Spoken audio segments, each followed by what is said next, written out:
Gauri smiling, okay. So you really suit the spontaneous learning, very spontaneous. So if you have to be spontaneous, you'll be less judgmental, right? You don't have to work on how people are, so you automatically start conversations, which is very good. Yeah, it helps. So Gauri, another thing is, in all my work that I've done, like 26, 27 years that I've been teaching and training, majority of the time training, not as much teaching. Most of my work has happened in the outdoors. So I do outbound training programs, right? So in the middle of a jungle. So almost all my teaching and training is spontaneous, because you're in the middle of a forest and I don't have a laptop to show you. I don't have a mobile that works. And my exercises are all very physical. I will use a tree, a branch, a leaf to get people to do activities. So for me, all my education is spontaneous.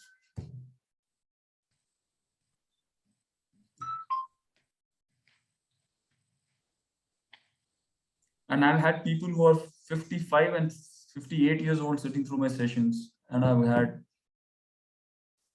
22-year-olds sitting for my sessions. Lots of corporate training I've done, right? Majority of the time. Students lesser, actually more corporate training, leadership training, team building training. Do you tell stories in that? Of course I tell. Of course. My entire training is to do with stories, anecdotes, experiences. Yeah, personal experience really clicks well with people. Yep. And you have an interesting personal story also. Yeah, inclusive. Yeah. And I've done funny things, I was just telling, cause it is normal there, right? And I've done things which most people haven't, like going to Ooty, buying land because a tea garden because we like the idea of it. Stuff like that. And we don't do anything with the tea garden. It is just there. Are you Aquarius? No. Okay, let me take Sagittarius. Why Aquarius people do that? Aquarius people are very open to exploration. They don't have a fixed Ma'am, I will start letting people in now, okay? Sure. Yeah. No, I'm just letting them in. You can maybe interact with them, right? Sure. This is the serious look on Sakina's face. Okay. All business like, yeah.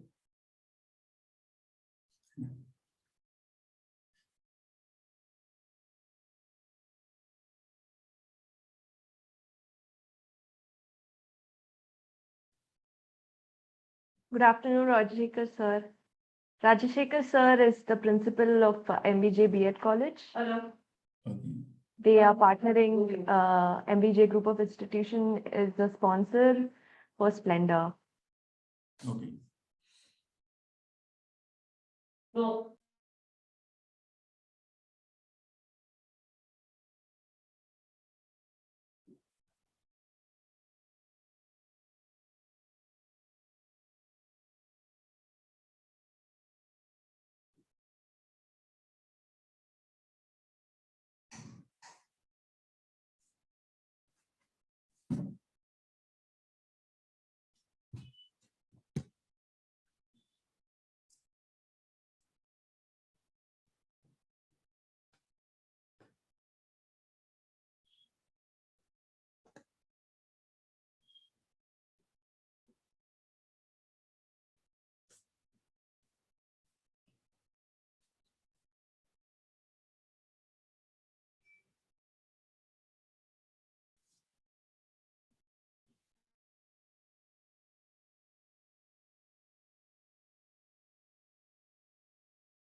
Participants, please feel free to turn on your videos, unmute yourself and interact. Jatinder Mohan sir is the facilitator for today's session. We'll wait for another 5 minutes maybe for the others to join in, and then we can begin. Our participants can turn on your videos, unmute yourself, and introduce yourself to Jatinder sir. Know each other better.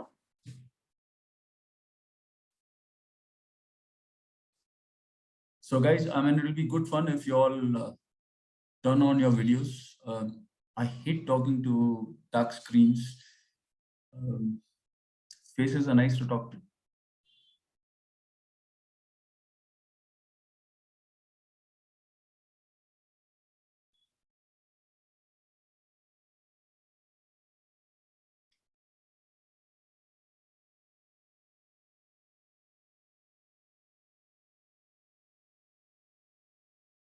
That's a nice picture.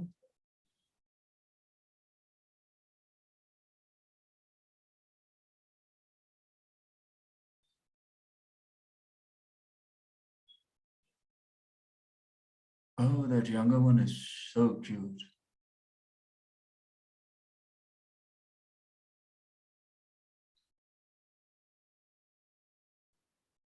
So, hi, ma'am, Rajeshwari ji.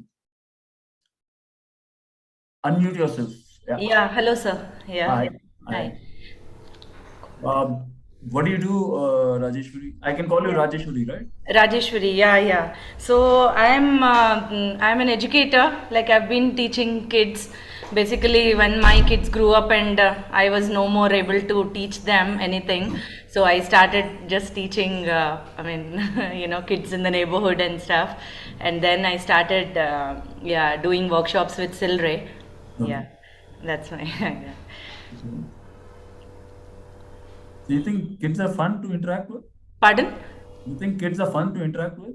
Yeah, definitely. I'm enjoying it. Initially, I was stressing out a bit if things don't go my way. But then this experience with Silray, I have dealt with all age group kids.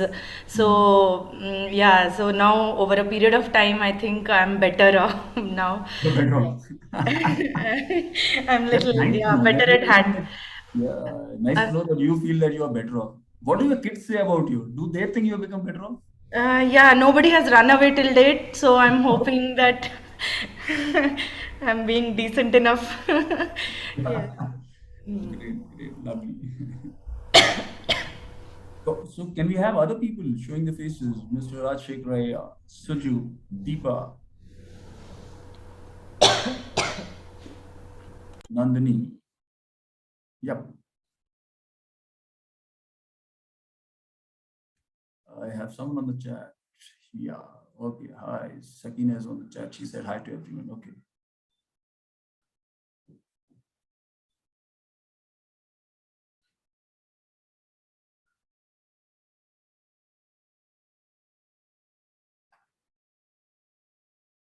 So people, it will be nice if I can know you people, if I can see you all, because the session becomes nice, far more interesting.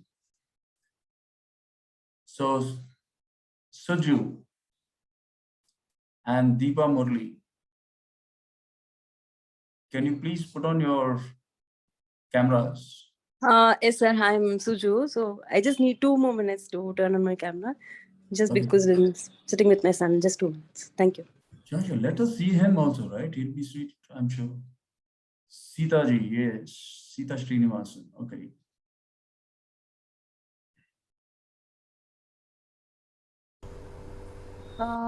Sita ma'am, are you able to unmute yourself, or do you want me to unmute you? Yes. Okay. Yes. Yeah, good afternoon, sir. Good afternoon, everyone. Afternoon. Yeah. So, okay, Sushma Biswal. Can we see you, please? Nandini Gupta, can we see you, please? And a name like Nandini Gupta could be from anywhere, right? Yes. Very good afternoon, sir. Very good Good afternoon, afternoon. team. Where are you from, Yes, Nandini? actually, I'm in my class, sir. Attending the class. You're in your class. Oh, good. You sent all the students out? No, sir. Actually, I'm from MBJ College of Education. Okay. So, MDT. Okay. So where are you from, Nandini? sir, I am basically from Jharkhand, Ranchi. Okay. Because we have Guptas from number of places, number of cities, number of states. So incidentally, my full name is Jatinder Mohan Gupta. So so even Punjabis are Guptas, so that's a funny thing. Yeah. Okay, good. Jharkhand, right. So what about Sushma and Suju is still going to take a couple of minutes. Couple of minutes are not yet over. Okay, so we'll give her time. Yeah. Bishwal. Yeah. Yes, Suju. Yes. So what do you do, Suju? You teach, you learn. Yeah, I work in a preschool Okay. as a teacher. Yeah. So you should have your hands full, right? Play school means kids. Yes, sir. Can you repeat? You should have your hands full, isn't it? Kids Hands can full. be a little difficult, isn't it? Not so. Not so. We have our fun too. You have your fun too. Yes. Great, lovely.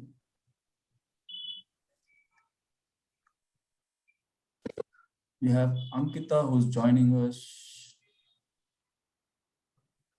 Good afternoon, sir. Ankita, yeah.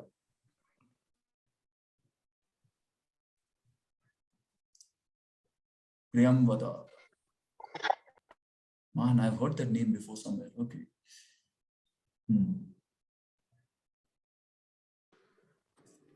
So, can everyone please have on your cameras? Yes. So I can see Ankita. Yes.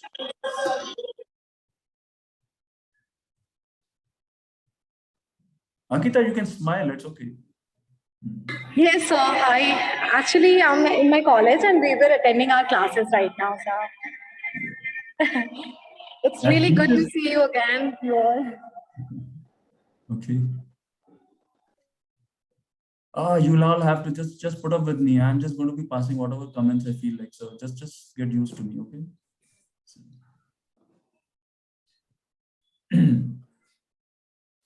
Five speakers.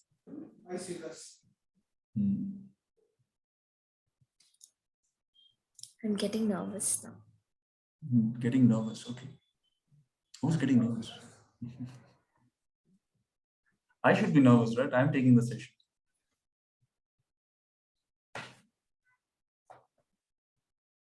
So, have you all had a good time today? So at least Rajesh, Shuri, and Sita are visible to me. Is it okay if I call you people by your name? Yeah, absolutely fine, sir. Most. And I feel uncomfortable not calling people by their name. Yeah, ma'am and sir and all is very difficult, right? It's completely fine, sir. Okay. And at my age, I think I can call you people by your name. It's fine. Don't go by my look. I know I look like Street 18 and all. Let's see everyone's faces, so it'll be fun. So we can have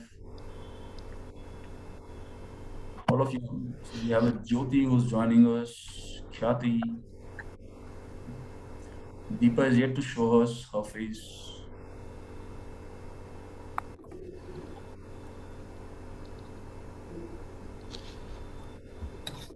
Dikshita. Okay. So all of you have sat through the sessions in the morning also today? Not me, sir. Today I couldn't join any session in the morning. No problem. Yeah. So this is your first session for the day? For today, yeah. Yes, sir. But you joined yesterday's sessions? Unmute. Rajeshwari, unmute. Yeah. You joined yesterday's sessions, what? No. Day before yesterday I attended. Yesterday also I couldn't. Yeah. Which one did you attend day before yesterday? Day before yesterday, all sessions I have attended. There was a workshop. Sorry? One workshop. Name one workshop. Name one work. Okay. So, God, if you're asking me like that, No. You said God, I am right here. Don't worry about God. I'm going to be there all along. Yeah. So, yeah. There's one on self-awareness. Yeah, self-awareness. Yeah. that workshop we attended, yeah. And later on there were talks by sustainable development in education, so that talk I remember, yeah. And couple of more, yeah, there were some linguists also who had appeared, yeah. Sounds good. Sita, what all did you attend all the sessions, or this is also your first session? No, so for me also it was day before yesterday I had attended all the sessions, but yesterday I could not, and today it's my first session. Good. So I feel very privileged that you're all attending my session. There is a Fatima. I've not seen her earlier. Yes, Fatima. Who? Let us know about you. You will have to unmute, no? Okay, madam. Okay. Yes, Fatima. Now we are able to hear you.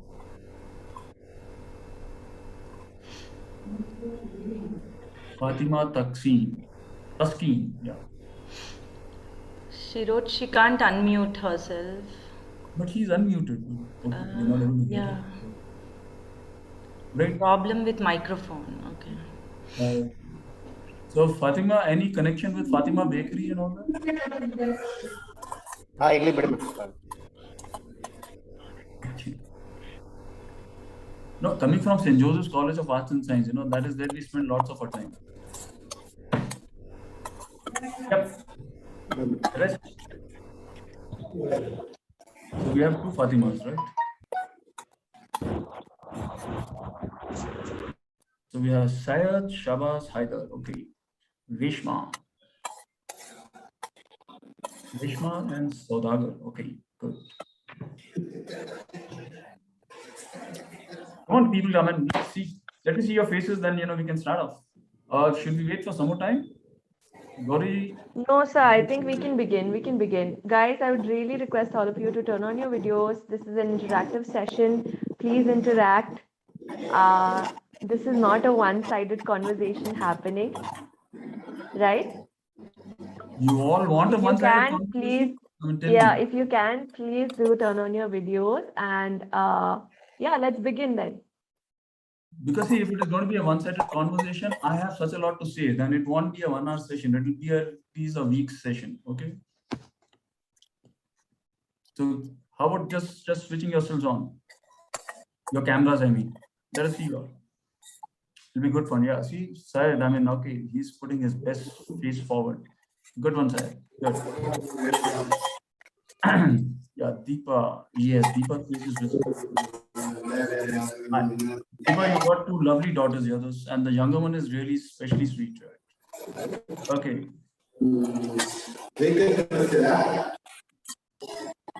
I'm very partial to daughters. I have one, and mine is now grown up. I want a few more. I keep telling my wife we should have had 7, 8 of them.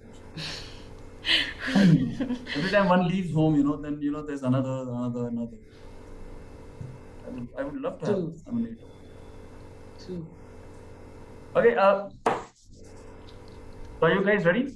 Ankita, can I see you? Uday Prakash, Sushma, Shati, Rishma. Reminds me of that song. Very, very old Hindi song, Rishma. Okay.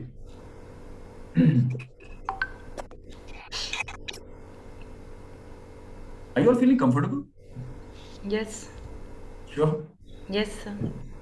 Would you all want to know a little bit about me before we start the session, or you think? Yeah, definitely, sir. Okay. So our guy Jatinder, Mohan, right?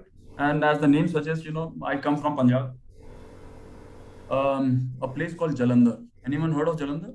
Yes. Yes. Yeah. And Jalandhar is very famous. For woolen textile. No, Jalandhar is not famous for wool.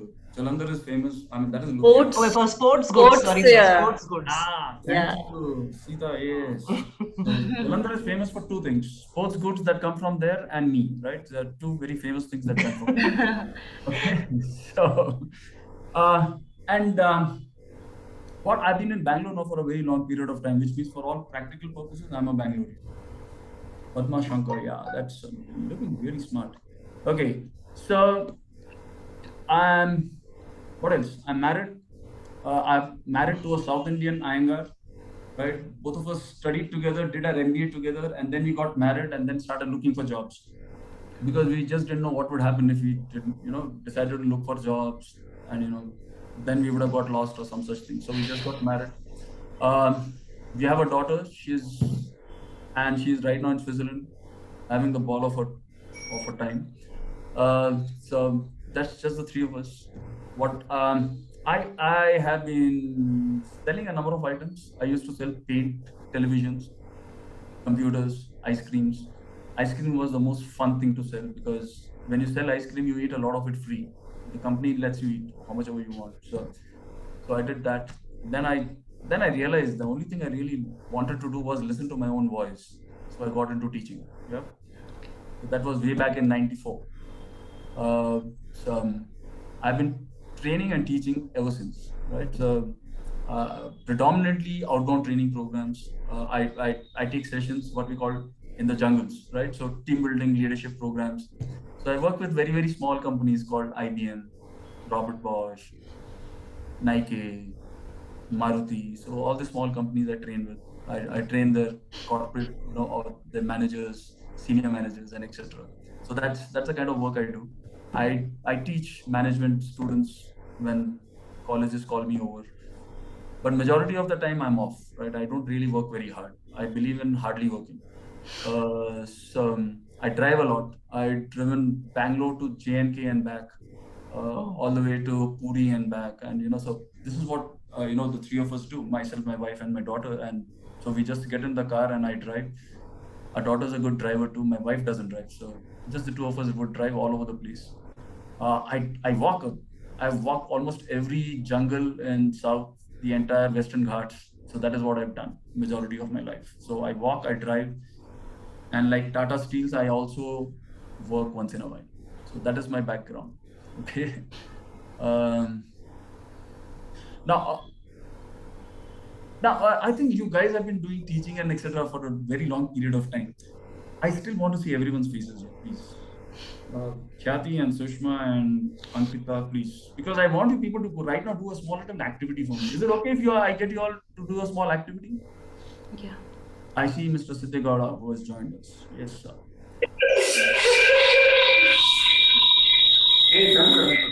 Okay. Yeah. Right. Do you all have a glass in front of you? An empty glass? We're ready with. Yeah. Yeah. Right. Do you also have a piece of paper? Any waste paper with you?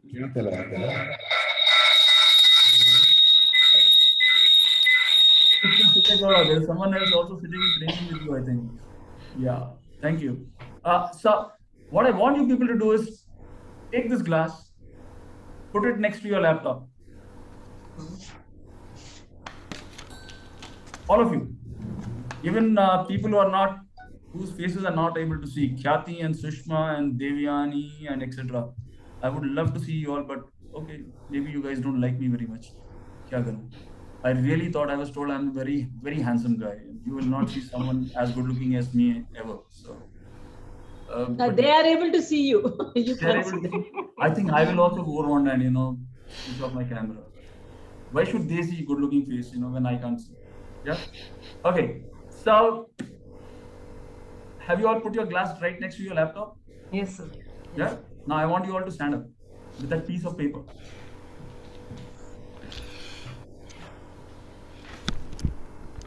I know it's a little difficult, right? Okay. Take 2 steps away from the table. Now, without moving your legs, put that piece of paper into that glass.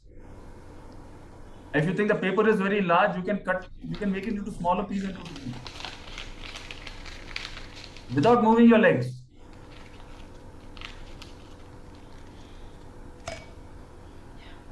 Were you able to put the paper in the glass? Yes, sir. I was able to do it. All of you? Yeah. People who I'm not able to see also, were you able to do it? You can at least, show me a thumbs up and etc. Even if you don't want me to see you, it's fine. Okay? Yeah. Now, I want you all to go back, take the paper out from the glass. Now walk another 2 steps behind. Instead of 2 steps, be 4 steps away from it. 4 steps. No Okay? more space. No more space, sir. You will find space, don't worry.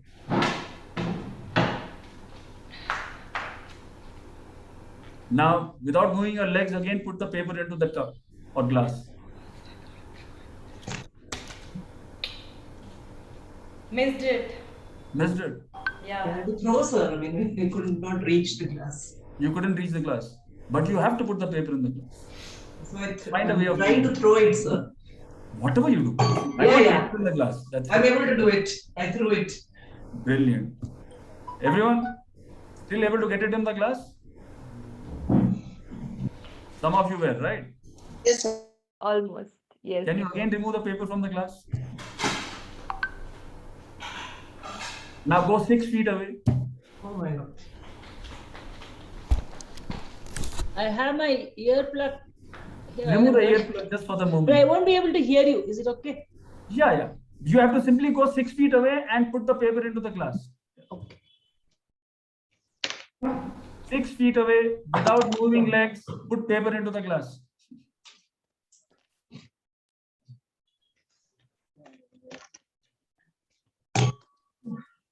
Missed it by miles. Back, all of you. Come back. Sit down.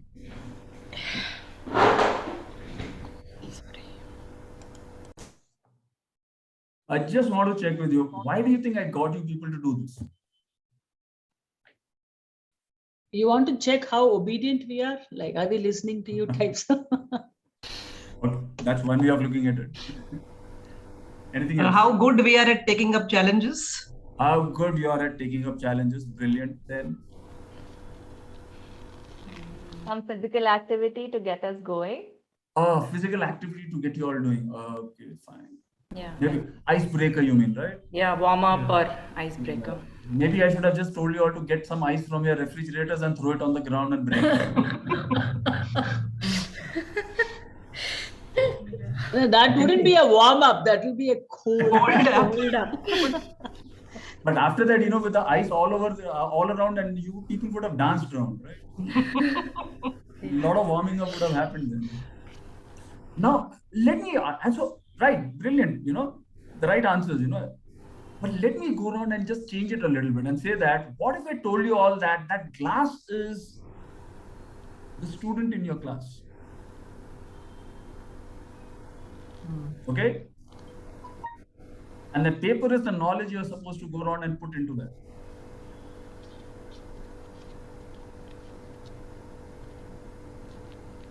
And every time I ask you to move 2 feet away, or 4 feet away, or 6 feet away, were you finding it difficult? Yes. Yes. But as an educator, your job is what? To be able to impart knowledge to everyone. Which means you'll have to find newer ways of imparting the knowledge to the students. Yeah, getting closer to the child. And you will have to find a way of getting it. Find a way of making the child understand Yeah. or get the knowledge across. Brilliant. That was what? Sunita, right? Yeah. Fabulous, Sunita. Which means just look at it, guys. As educators, your only job is to ensure that that glass is getting filled. Sometimes the glass is going to be bigger, right? If you notice, Sakina had a very small little cup, 100 ml one. Sometimes the glass is going to be bigger, right? Sometimes, it's going to be narrow at the bottom, at the top. Sometimes it's going to be a broad thing at the top. Which means you're going to have students who are going to be different, isn't it? Students who are going to be open, students who are going to be slightly closed, students who are going to be completely closed. Now, as an educator, you will have to find ways and means of still doing the job that you've been asked to do. Do you get that, guys? Yeah. So do you think there's going to be just one single way of imparting that knowledge? No. different children, different methodology, I guess. Yeah, you have to get through to them in various ways. Yeah.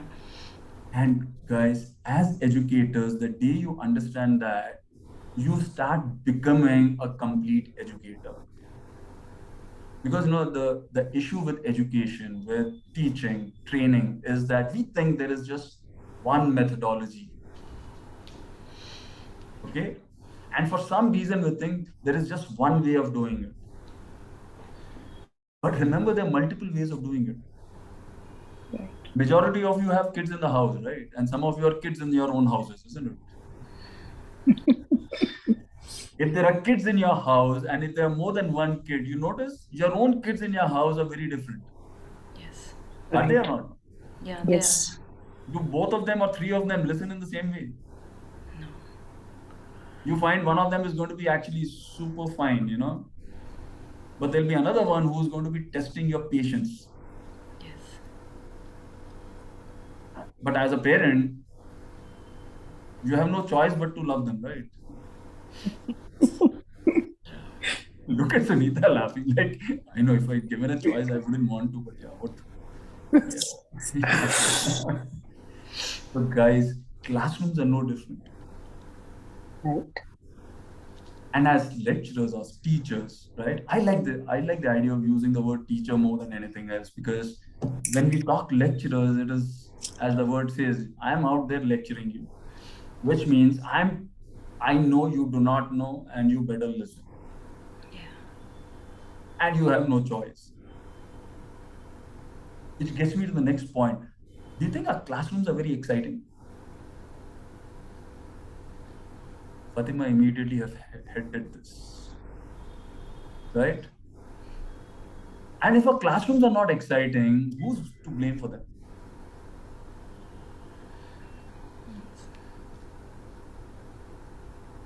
Hello? As teachers? As teachers, yeah. Absolutely. If my classroom is not exciting, then I'm to blame. I need to go out over there and start changing.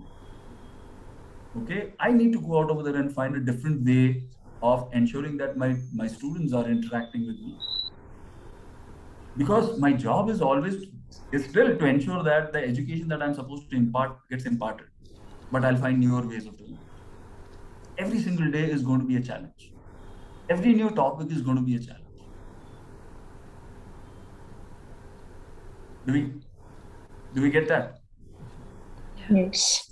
Yeah? Yeah. Now, so let's say, can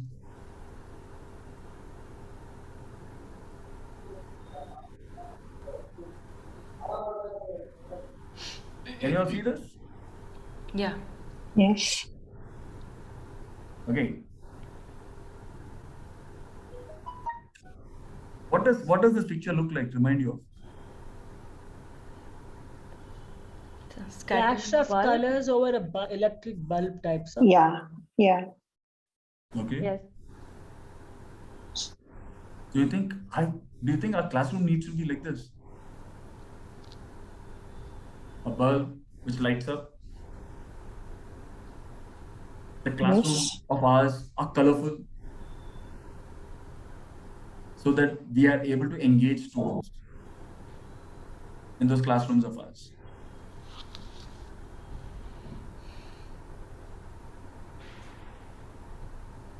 Like I said, do we think our classrooms are exciting places?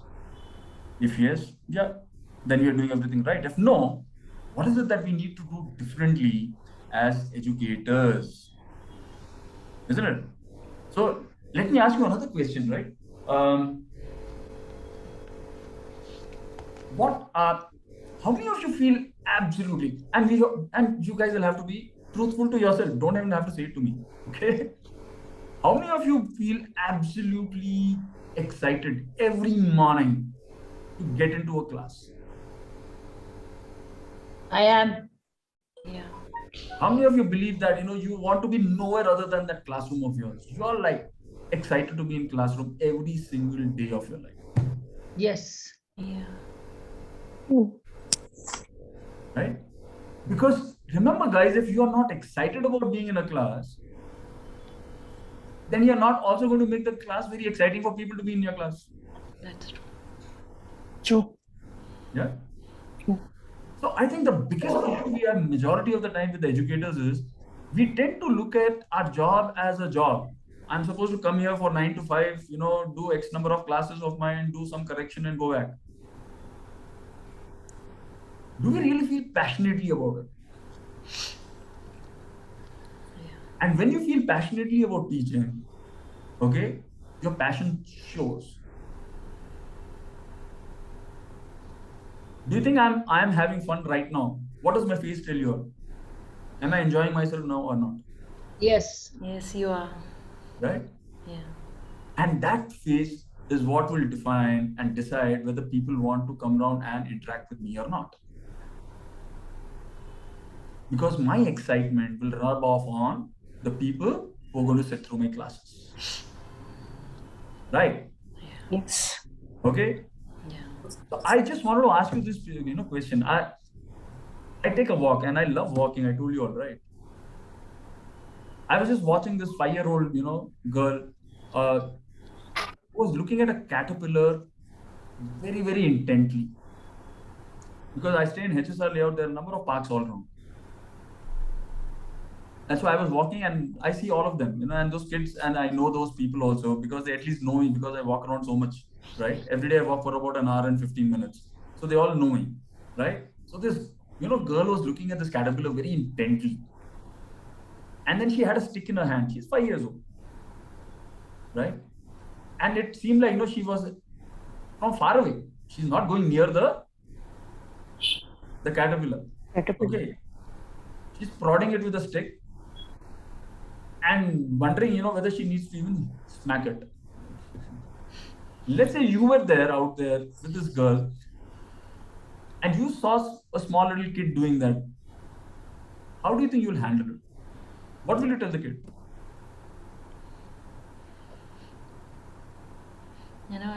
If you don't smack it, it's going to turn into a butterfly sooner or later. Yeah. Sooner or later. Okay. Anyone else? Maybe you want to first ask the kid why she's wanting to smack the. Yeah. What is her reason? Why? Yeah. And then the kid says, just because I don't know what it is, and it will come and bite me. It's possible, right? Yeah. Then tell it won't bite you. If you leave it alone, it will not. No, but can you imagine a 3-year or a 5-year-old actually leaving it alone? You turn yourself and you just look the other way. What will happen? They would have probably already, smashed it to pieces, right? I'm just asking you, could that be used as a learning moment? Yeah. Some of you are actually, dealing with small kids, isn't it? Primary or nursery kids and etc. How do you handle kids like that? So just imagine, I remember, this was happening and this girl, and I happen to know the granddad, his name is Murthy, and he's saying, what are you doing and all that. Very, very patient character, What I find, when we become grandparents, we become very nice. As parents, we are quite terrible. We don't have time, to give our kids. We are constantly yelling, screaming, shouting at them. As grandparents, we become like, fantastic, right? We have all the time in the world because we actually have all the time in the world. So I find, this fellow is trying to explain, he said, I looked at and I smiled because I could see the granddad, trying to make some headway. I said, so like Sunita said, I said, what will happen? What do you think will happen to this thing which is crawling over there? And that girl looked at me and said, I don't know. And I had my phone with me and I on the phone, I said, you want to see one movie of what will happen to this animal? She said, yeah. So actually, if you go online and you go to a YouTube, it's a 3-4 minutes video. You can show it. You can actually on it and they show that, how the caterpillar becomes a pupa. The pupa, will molt and then the butterfly comes up. So I actually sat down with her on the footpath next to her, and all of us, the 3 of us sat there and we watched that video. And then 2 other kids joined and etc. So it was good fun. And as soon as the butterfly came out, the look on this girl's face was like, wow. Are you getting my point? But now look at it another way. How many of us really think we have that much of time?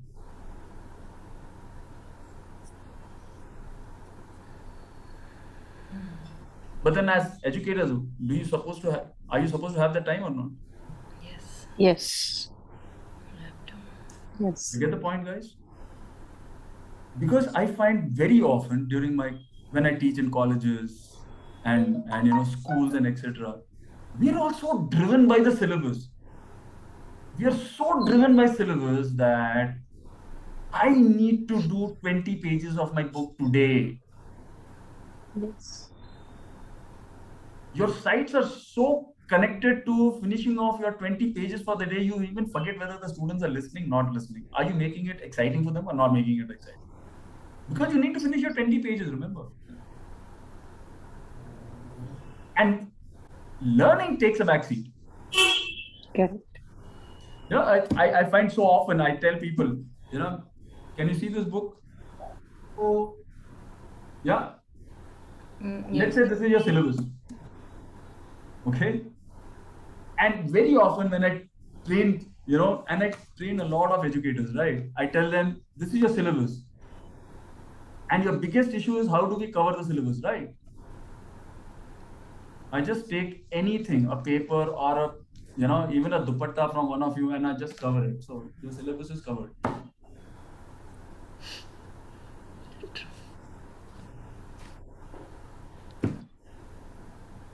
You get the point? Okay. Guys, if your classrooms are, if they're learning classrooms, syllabus gets covered automatically. Right? When you go around and add excitement into your class, you find actually your students will go out over there and do the syllabus themselves. Because they'll come prepared to your classrooms. If you make it exciting enough. But we are so busy trying to cover it up or do what we are supposed to do. We forget to find out from the students at the end of the class, did they even learn for that moment? And more importantly, did they have fun doing it? Do you ever ask your students, is classroom fun? Yeah. I walk into and Sakina, can understand this. I go to IITR college where she comes from. And, I go in over there nowadays. And after COVID, the other day I was in the classroom. I asked the students, how many of you love the idea of coming back to college for offline classes? They were like, sir, we were happy when it was online. So I asked them why. Sir, because, we don't have to show our faces. We don't even have to listen to anyone. And at least for one semester, we didn't even do examination, we got passed. Yeah. My niece, who's 12 years old, my wife's sister's daughter, the difference between my wife and her sister is 8 years. So consequently, her daughter, she's like 12 years old. And I'm very fond of her. I get along famously with kids. So, I was sitting over there and chatting, and I said, so your classes are going to start. She studies in National Public School, one of the most reputed schools in Bangalore, and a stupid school. But yeah, it's very reputed. Okay. So I said, so ready to go to school? No. She calls me Dappi, because she can't get Dodappa. So that Dodappa has become Daps, right? So Daps, I don't want to go to school. I said, why? I want to, get my college degree sitting in the house. Because I can sit on my bed. I just have to log in. I don't even have to listen.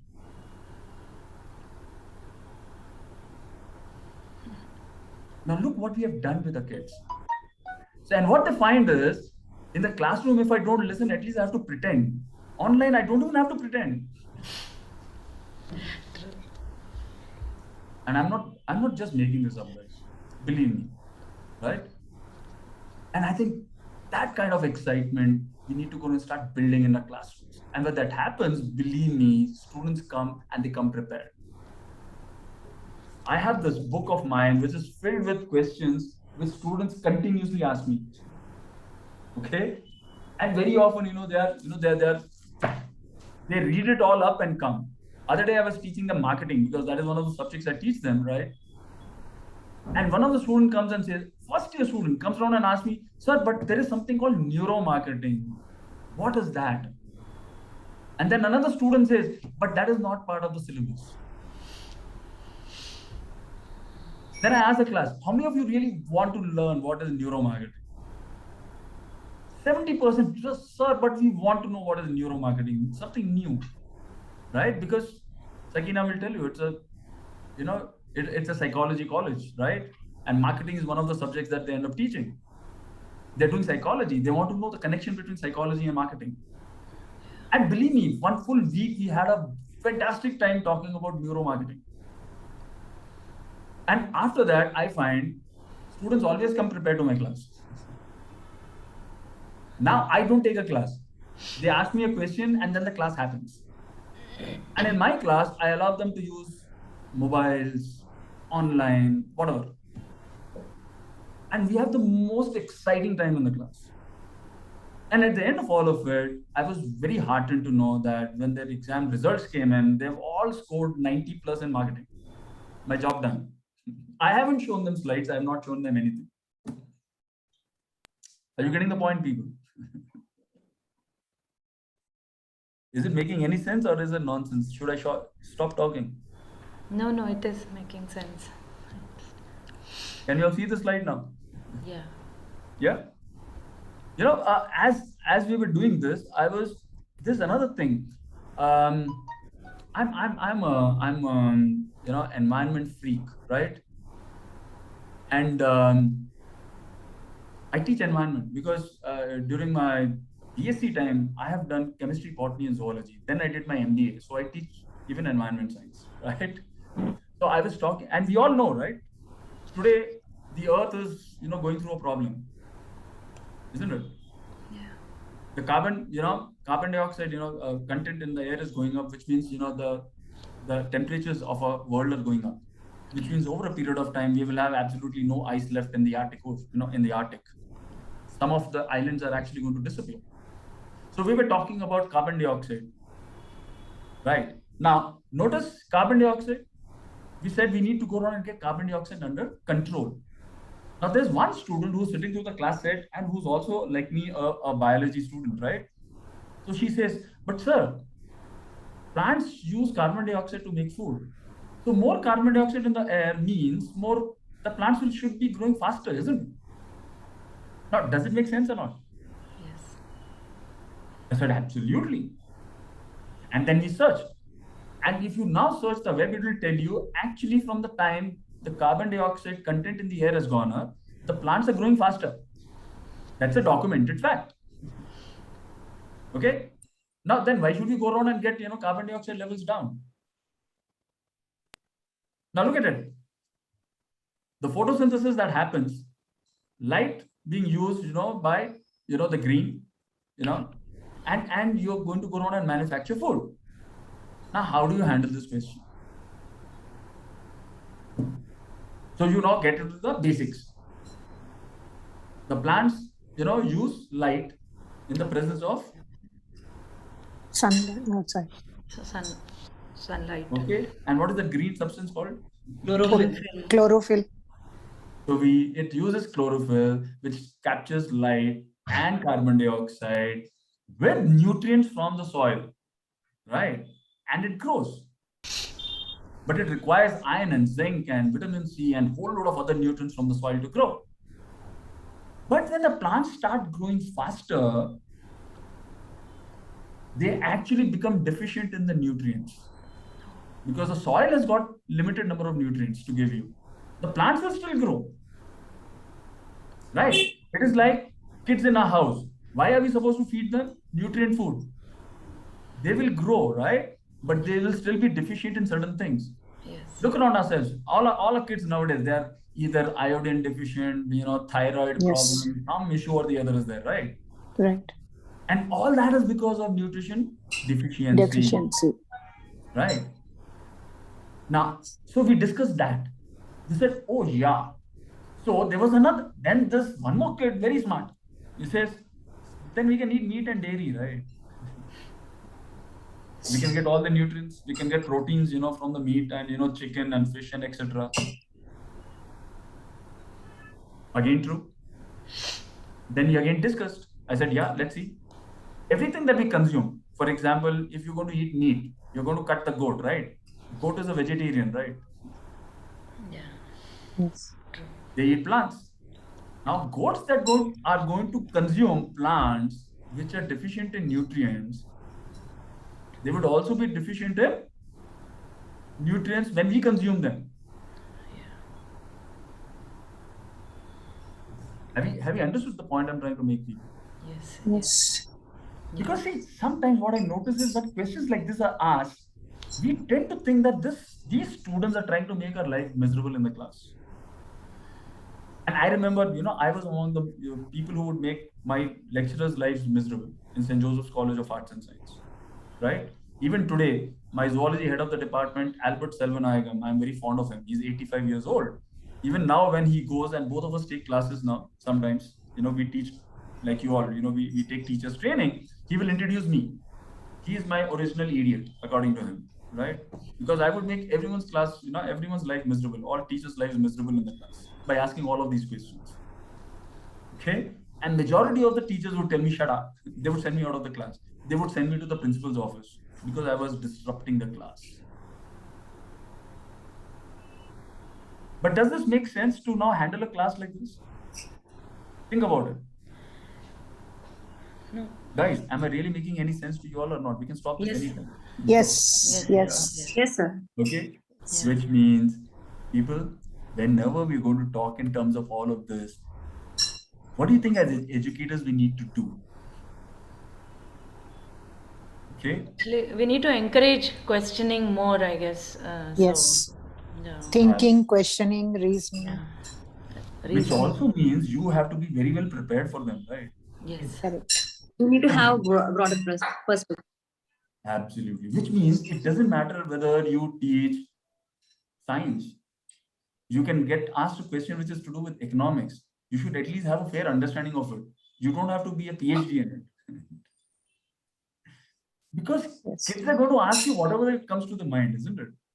They don't go by subject that they're learning. They go by the question that pops in their head at that point in time. And especially if you're going to have kids who are 5, 7, 8, 9, 10, 12 years old. Because they still don't understand, the concept that science is different from social studies, which is different from mathematics and all that. For them, it's all one jumble, right? Yes. So as educators, I tell them, guys, our job is to create what I call a learning environment. Yes. If your classroom is a classroom where students come and they say they want to sit and learn, you have done your job as an educator.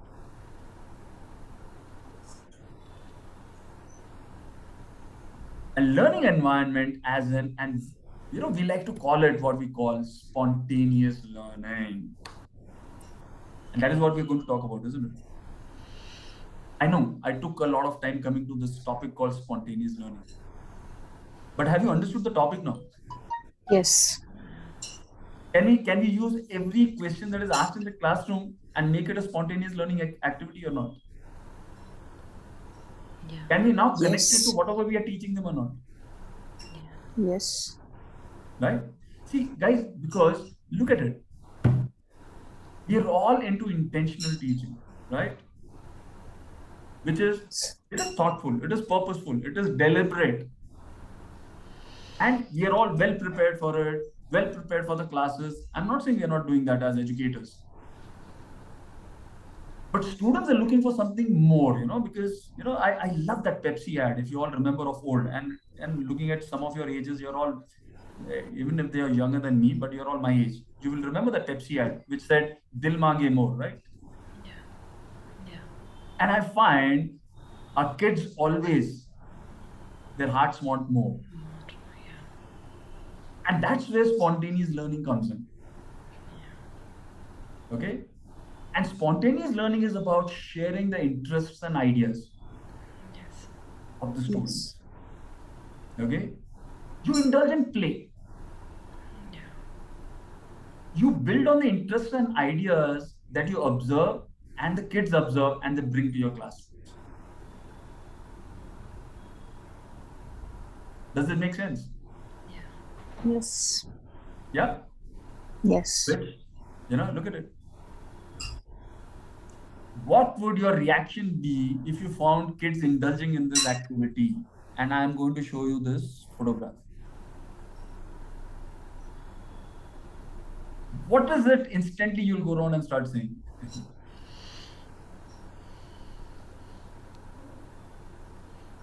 You're a teacher, you come out and you immediately see this, or you're a mother or a father, and you come out and you find your kids doing this. What is your instant reaction?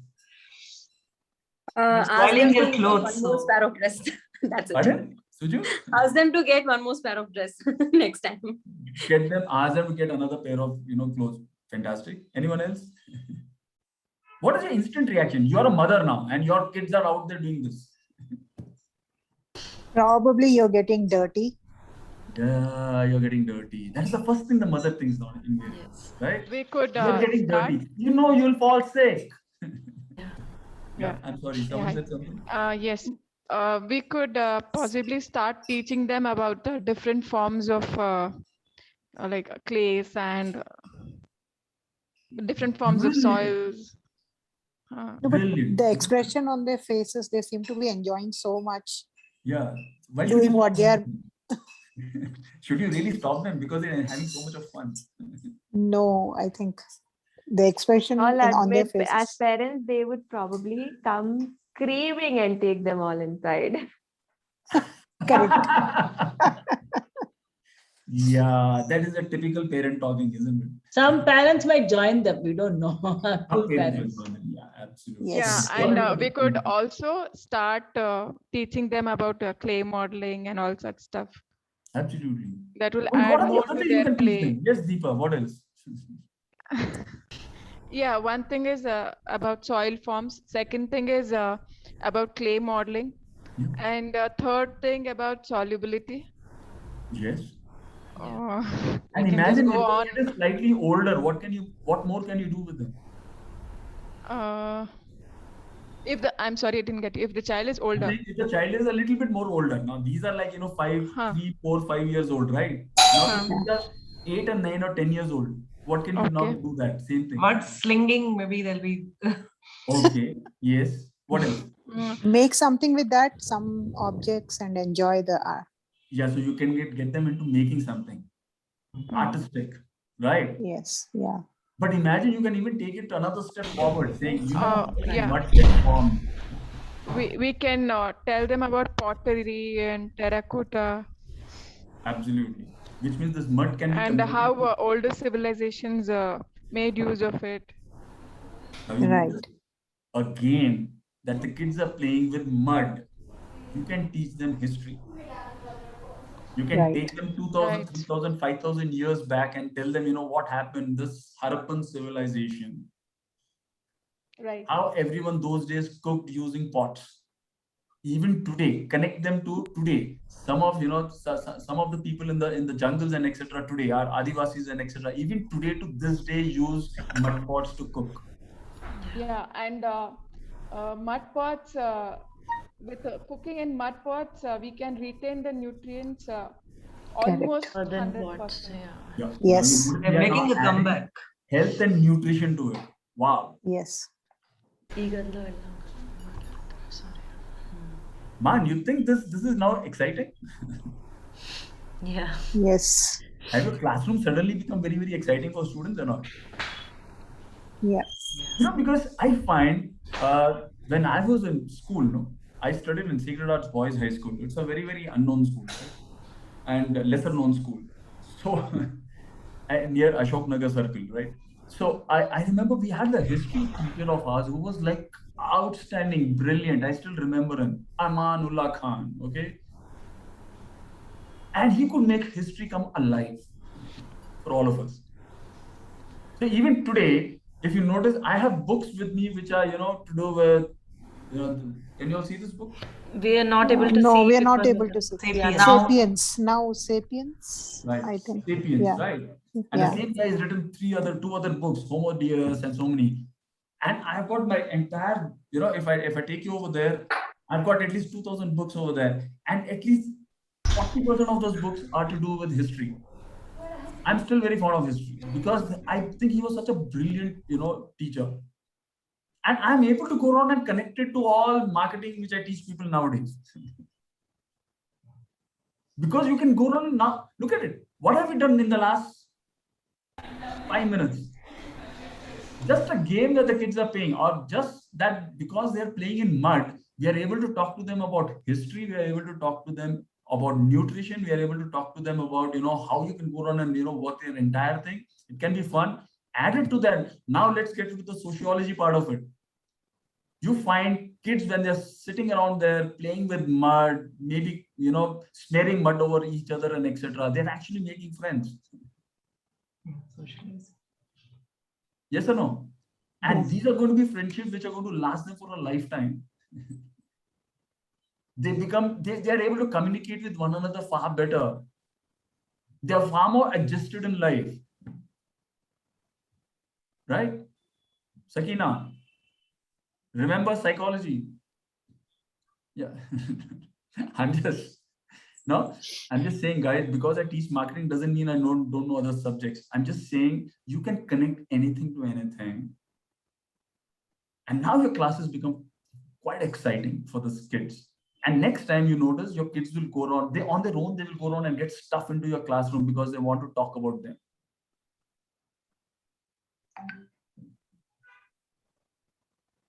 Does this all make sense? Yes. Absolutely. So how about making our classroom exciting? Fun. And learning should become a byproduct of fun.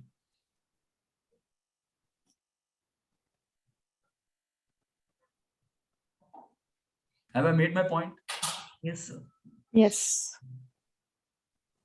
Okay, guys, every time we are going to go around and talk about it. Okay, remember,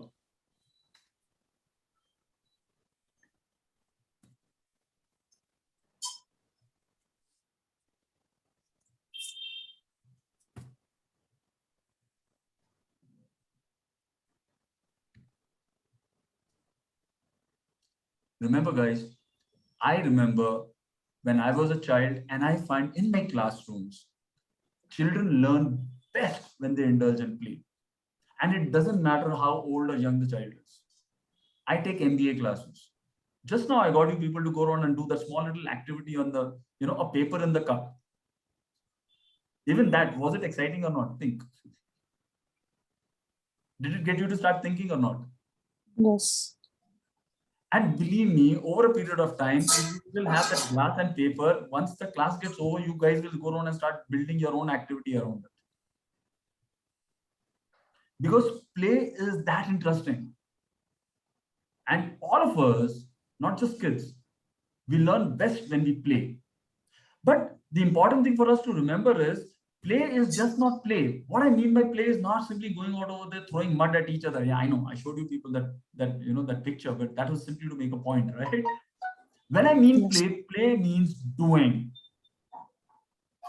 along with your kids or getting kids to do certain things.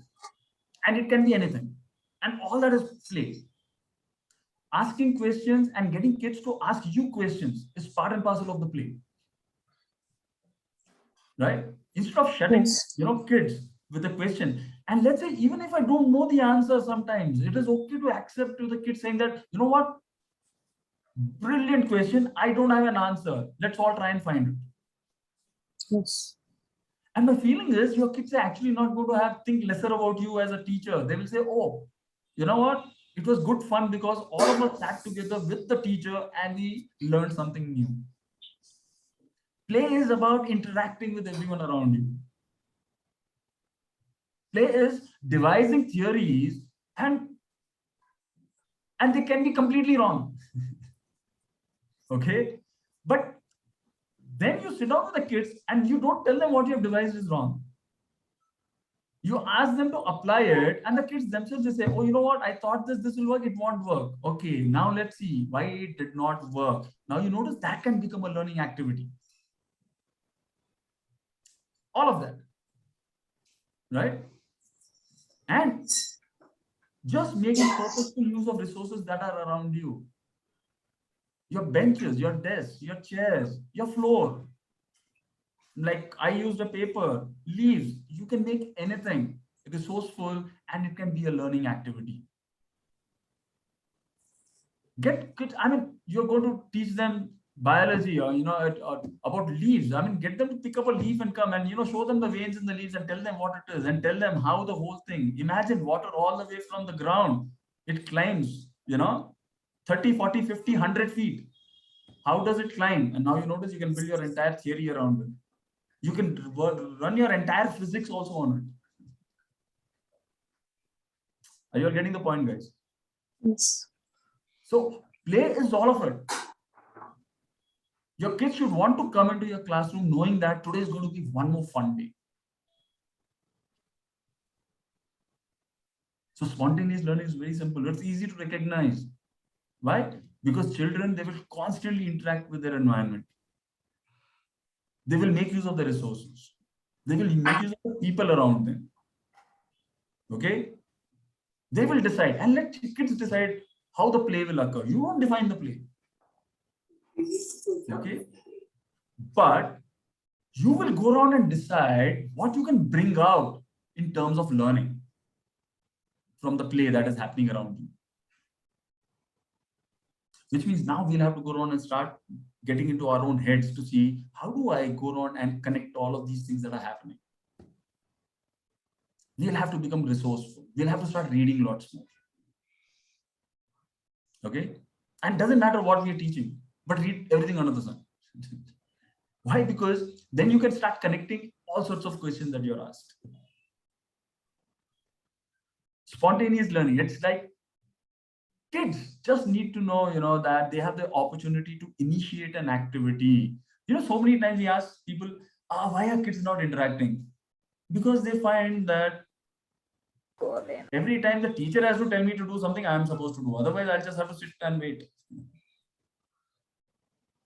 Can we get the kids to initiate those activities? You as teachers can even become participative. Majority of the time in my classroom, I actually sit at the last bench, and I let them, and I'll let my kids go around and take over the class. And they do a brilliant job of taking on the class. They ask questions to each other and they're very probing. And then learning is an automatic thing. Spontaneous, it's about, notice, what do you do with spontaneous learning? Cognitive skills of the kids actually develop. It's also about, physically, you notice they become far more coordinated in their activities. They start communicating beautifully with one another.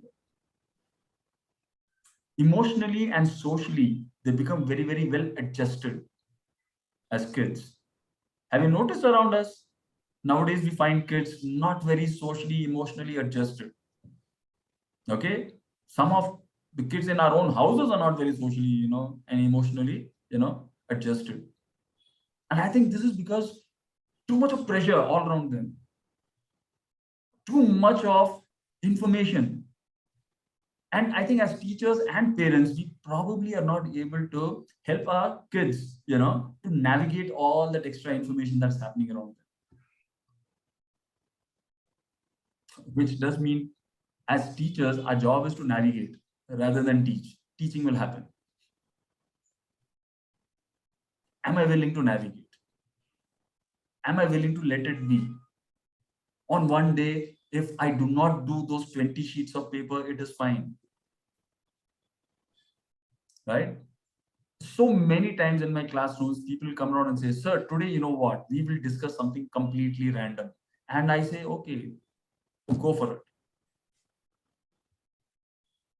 And you know what that does to me? And I'm not joking. In the last 1 week, I've had 2 sets of students who have come to my house. Okay. Why? Because they said, sir, we want to sit and, we want to have a discussion. Because in the classroom, what happens is you're busy, we are busy and all that. So they've spent an entire Sunday with me. They landed in my house at 11:30 in the morning. They were with me until 8 o'clock in the night. We all sat in the house. We cooked ourselves, we We ate, we discussed, because over a period of time, you're not simply, I don't watch movies with them. Because but then when you're sitting over there, you're actually sharing information. They're learning a whole lot of things. So imagine I've spent 8-9 hours with those people in my house. And we have cooked, and we have made tea, and we have eaten, and we have pulled each other's leg, and all of that has happened. 2 days ago, kids, they were out here, in HSR layout, they were doing something, some project for the thing, and then they called, so we are near your house, can we come over? I said, yeah, come over. So we all sat, made tea, spent a couple of hours. I find at that point in time, my connect with the students is so wonderful. Now, when I walk into a classroom, if I give them an activity to do, they will do it. They don't have an issue.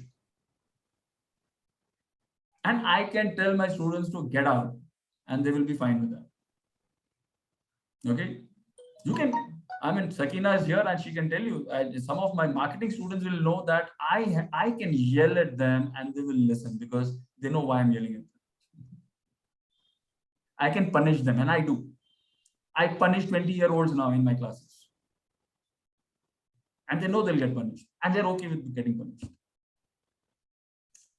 I'm not saying that is good, but what I'm saying is that is my connect that I'm able to build with my students. And that's what spontaneous learning helps me to do.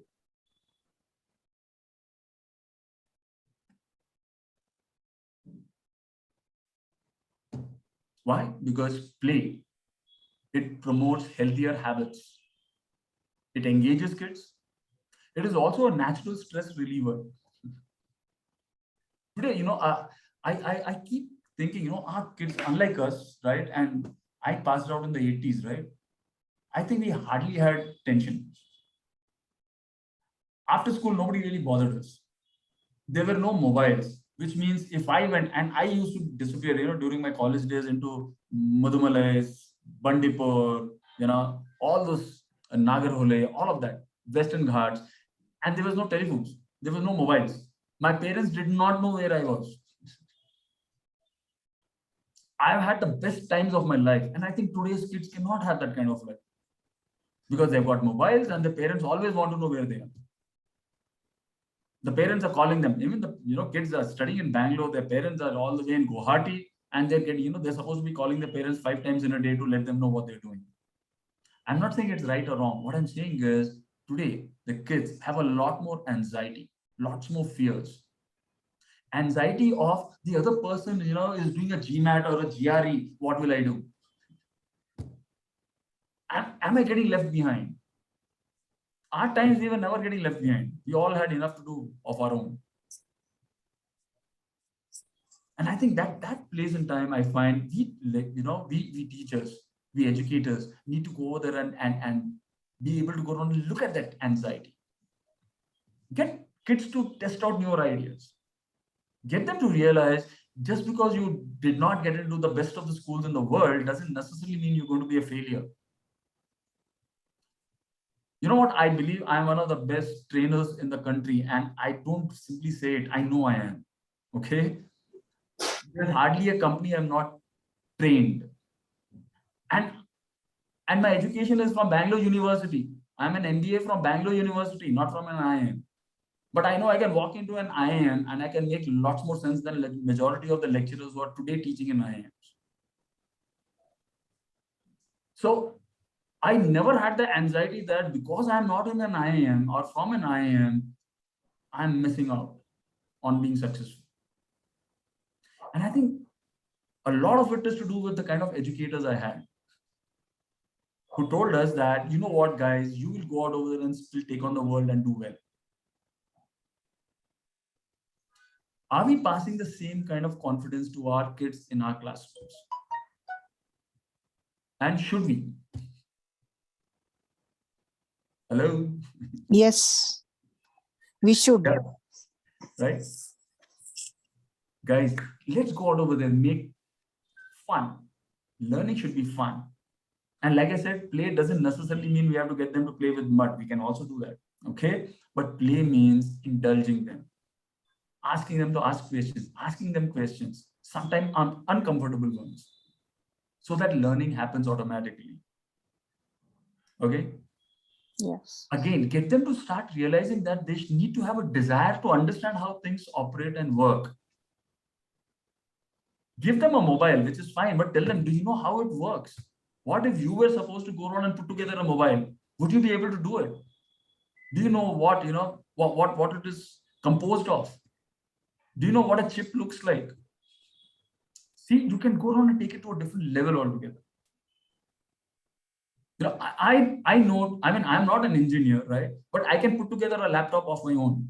I can go to, NR Road in Bangalore, and I can go around and buy the dabba. I can buy the chip inside. I can, buy everything, and I can assemble an entire laptop for myself.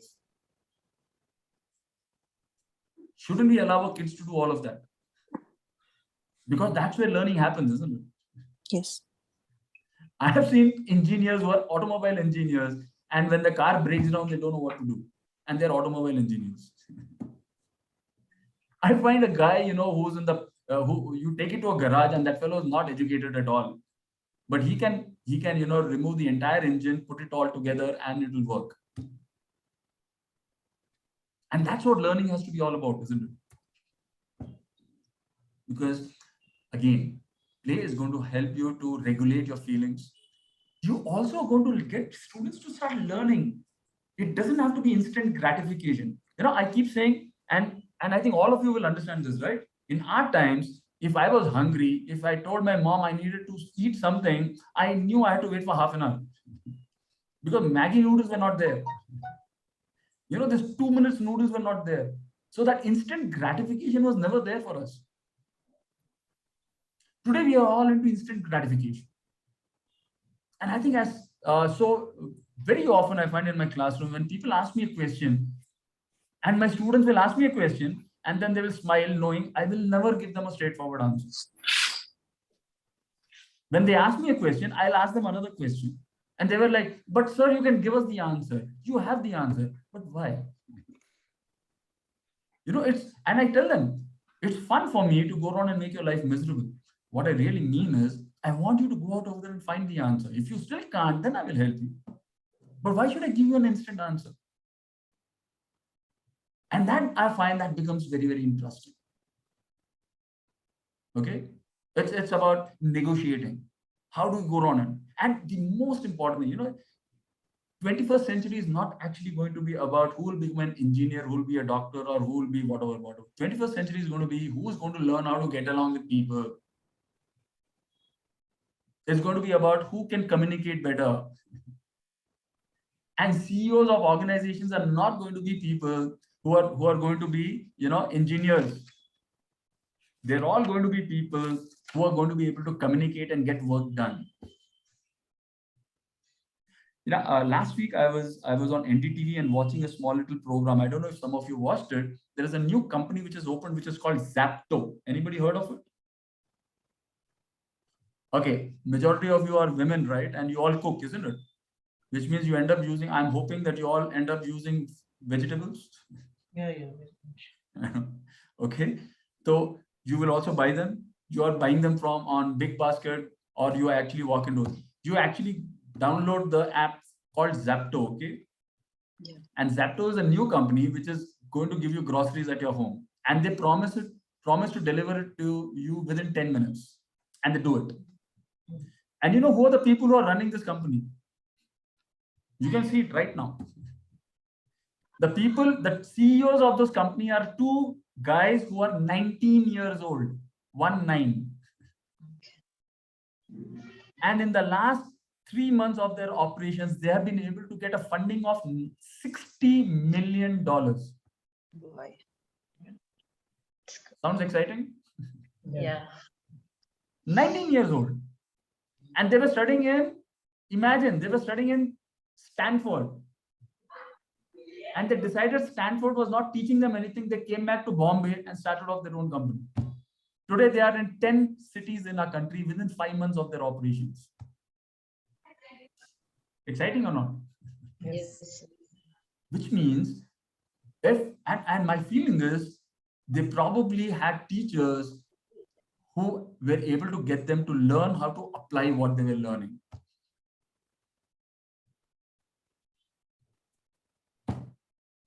which means it is when we allow kids to play. Remember, when you're going to play, you know you're going to fall, right? You know you will get scratched, you'll get hurt, maybe even break a hand. I'm not saying they should, but they will at times, right? I'm sure all of you, broke a finger or a leg, or you definitely have a big scar to show, right? Because it promotes risk taking. Why are today more and more kids looking for jobs? Because we ourselves are telling our kids, go over there and take a safe job. Don't take the risk of starting off a company. We are not teaching kids being mindful about what's happening around them. We are trying to get them to get into secure and tried and trusted ideas. No wonder we have not given to the world anything new after yoga. That is the last great thing we gave to the world, yoga. That's it. We have developed nothing new after that. Do we need to change that? So guys, spontaneous learning is all about, imagine if you can do that, you can give them a strong sense of identity of who they are. They will learn how to connect and contribute to the world. And they will know that they are good enough, fantastic enough to contribute to the world at large. They will start having a strong sense of well-being. They're not going to get into depression and etc. They will, even if they fail, they will know how to deal with those failures. Remember, risk-taking becomes easy for them. They become confident. They know every time something goes wrong, they will be able to go on and do something new. Because they can learn on the job. They are going to be brilliant communicators. And world is going to require brilliant communicators. So what do you think we should do as educators now? Once more. Anyone?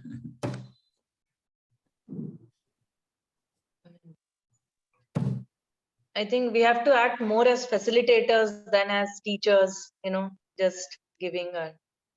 Yeah. Fabulous, Rajeshwari. That is what we need to be doing majority of the time.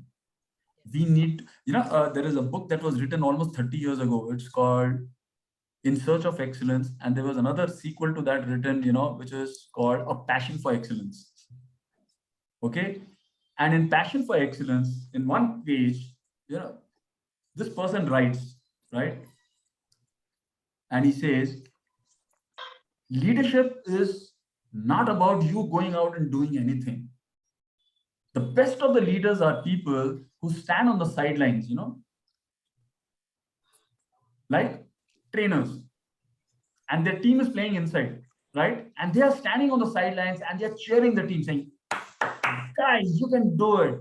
Take them on. I know you will score. I know you will win. And these are leaders who have fabulous teams. Are you understanding the point? So leadership is not about stopping you. As a leader or as an educator, your job is to stand on the sidelines and cheer your students on. Cheer your kids along, telling them that you trust and believe that they are going to go out over there and do brilliant stuff. Which means you are just going to be guides, either as teachers or as parents. You're guides because every time you find the kids are having difficulty navigating, you're there. And the kids should know that you will be there to help them. But you will only help them when you realize that they're really, really stuck. Okay? You will provide them information and give them information as to where to find the information and ask them to acquire information. Go back to that. You are out there creating an environment where your students feel secure, where your kids feel secure. They feel secure enough to ask you any question under the sun. And they're going to be brave enough to go over there and explore without being too fearful of failing.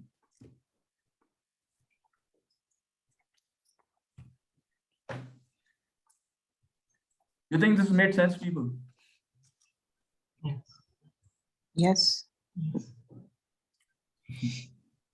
Was it worth wasting your 1 hour with me? It's not wasting. No, sometimes people can start thinking like that, right? No, it's not. It is. What do you say? What do you think you will take back today from today's session?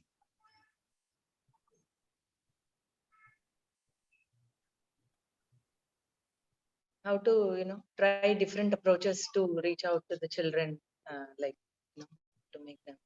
And Absolutely. maybe enjoy more. Yeah. I mean, have fun. Have fun. Enjoy. Learning by doing. Learning by doing. Yes. Yes. Yeah.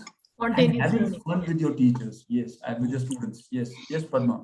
Yeah, Like show them. spontaneous learning is the best. Yeah, that's what you take. Yeah. How Absolutely. Did we do that now? That's the only way. Yeah. Right. That's what we have been doing for the past 1 hour. Yeah. We have and, been. and you notice it's actually quite simple. It is not very complicated. Sure. It's not difficult if you apply your mind to it. Right. It is like the easiest thing to do. It's like, my granddad was, was a typical Gandhian, because from 1947, he lost everything in Sialkot, came to India with nothing in his pocket, right? And he restarted his life and everything, right? And all his life he wore khadi because Gandhiji said you have to wear khadi. That's it. He would wash his own clothes until the day he died. Okay, so no one is supposed to wash his clothes. As simple as that, right? But after coming back, he restarted his life. He made a wonderful life for himself and his kids, right? We are into sports goods manufacturing. Like I said, I come from Jatinder, right? And he put up one of the largest, things. All being very, very simplistic. He only used a bicycle all his life, considering he would have afforded to buy, a Fiat those days. He said it was not required. Jalandhar is a small place. I can walk faster, why do I even need a car? Not required. His thought was very, very different. Right? And he lived his entire value system. And it was easy for us to see and live by the same value system. A person who was a 10th standard pass, right? I've got his letters because I was, he was very fond of me as being the eldest grandchild of his, right? My mother happened to be his favorite. So I was the eldest grandchild. I still have his letters, which he has written to me in English. A person who was a 10th standard, he could write flawless English. And I once remember writing to him saying, because he's got his handwriting, which was a little difficult for me to understand. When I was like 8-9 years old. I wrote to him once saying, Nano, I can't understand what you write. And then he would type his letters and send it to me. So I have his typed letters, right? Explaining to me Mahabharata, Ramayana, all in those, letters of his. And all taking examples from life all around himself. Yeah, this will also encourage children to be entrepreneurs. Yeah, they will automatically be job givers instead of job seekers. Absolutely. Which Look is, at me. I don't take up a job. 27 years of my life, I have not taken a job. And I hardly work. Seriously. I don't do more than 110, 120 days of work in a year. Which means we can all become that. And as teachers, we can inculcate that in our students. So was that fun? Yes. Yes. I just wanted to share the last things. You guys, as part and parcel of whatever I've been doing, I have put together a small book, which is called Come Walk With Me, okay? And as I mentioned, these are stories they made me what I am. Some of the stories are from my childhood. They talk about my granddad, about me, about my dad, my mom, my school where I came from, my teachers who shaped the way I think.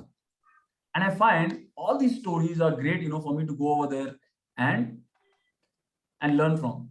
And there are times I use those stories in my classrooms. Right? It's available if you so desire. Read it. They're fun stories, small stories. They run into 2 pages, 3 pages. And I don't say there is learning at the end of the story. I just say my story. You make whatever you want to make out of that story, right?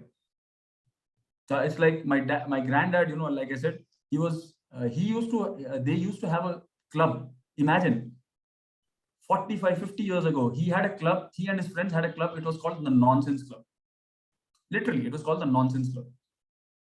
And every morning between 5 o'clock to 7:30 in the morning, they would all get together and go for a walk. And the club motto was, no one is supposed to talk anything sense for those 2.5 hours. If anyone talks anything which is even remotely sensible, they will be penalized and they have to buy Faluda ice cream for everyone in the group. And the group was 10 people. Okay. So I one day asked him why. So he said, during 1947, the kind of mayhem we have seen, I have seen literally kids being killed in front of me. And it is not a great, I think, for us to think. It is very easy for us to fall into the trap of thinking negative stuff. So we have decided that we don't ever want to talk about what happened to us. We want to talk about fun times that we have been having, and that is all. I have just written the story and left it at that. Now you decide what you want to make out of the story. Do you want to have a nonsense club? Have it. You don't want to have it, doesn't matter. But should we have a nonsense club of our own or not? Think.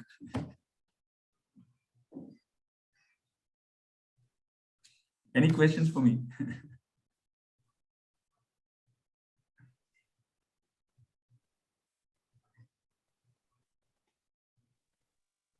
So like we are in the informal education field. Like I have never taught in any formal institution or anything. So so whatever, I mean, the spontaneous learning and all we can implement here definitely. I mean, with Silrevi, anyways, we are not too much concerned about finishing of syllabus and stuff like that.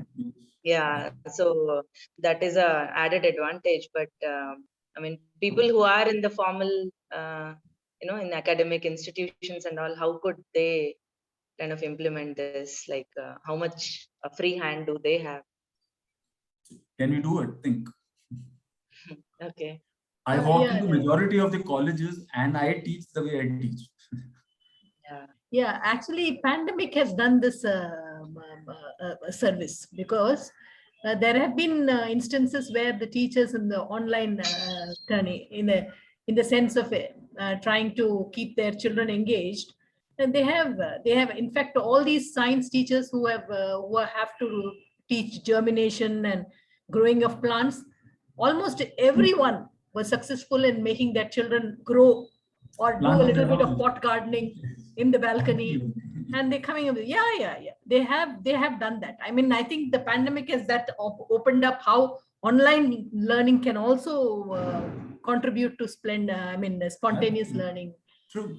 Yes, because there is a lot of ways in which there is still a teacher-child connect, because it almost is kind of personalized learning for the child. And I think one more thing it has done, is that it has got the parents and the students and their kids together. So the parent understands what this child is doing with the mud and dirtying himself, because the parent is also game. Sharing the fun.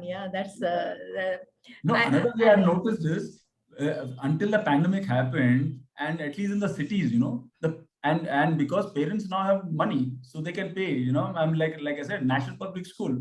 The fees is $170,000, and parents are happy to give it off. They have got the money nowadays, right? So they pay that, right? And as far as they are concerned, I have paid you. Now I wash my hands off my own child. Now it is the responsibility of the school and the teachers to prepare the kids. Hello, they're your kids. So I think maybe in a way, pandemic has done this. Is now the parents have realized that it doesn't matter which school they go to, how much fees they pay. They have to still be part and parcel of the learning curve of their own kids, and that has done another thing. Yes, absolutely.